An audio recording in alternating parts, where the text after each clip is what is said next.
Hello, my name is Henk Marsman. I'm an independent researcher on digital identity and ethics.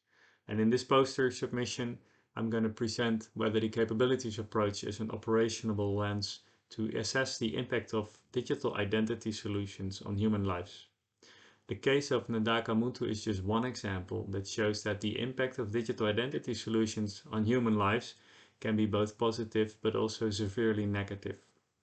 It provides a number of cases of exclusion and marginalization of citizens who have trouble either obtaining a digital identity or properly using the digital identity and thereby get excluded from basic services such as healthcare, welfare, and pension benefits.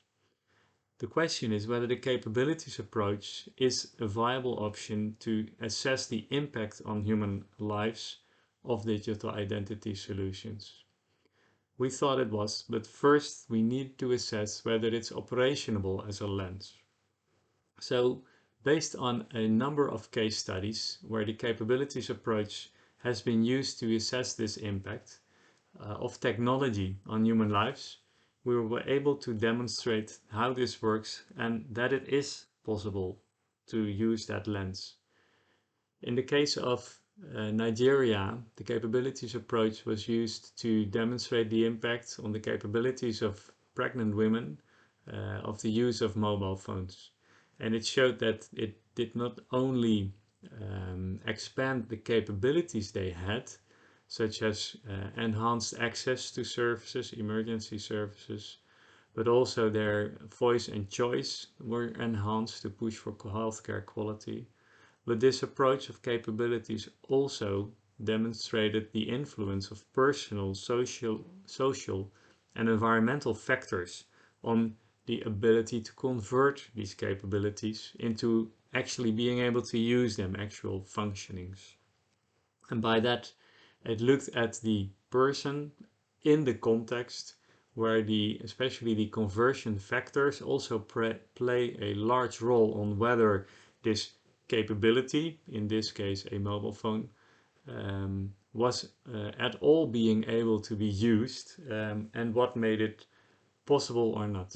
The second factor that was illustrated through this case was that the research did not start with a prescribed list of capabilities, but through a participatory approach in this context identified together with the actors in that situation which capabilities actually appeared. And there were also some unexpected capabilities. For example, the mobile phone was not just used to access medical care and check in with doctors and nurses, but they also started using it amongst themselves in WhatsApp groups to share information, something that was not anticipated, but it also impacted their sense of community, but also the peer-to-peer sharing of knowledge.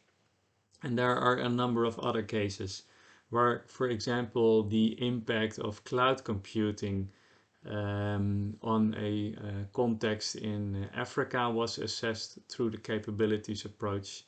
The impact of prepaid electricity billing systems in Nigeria.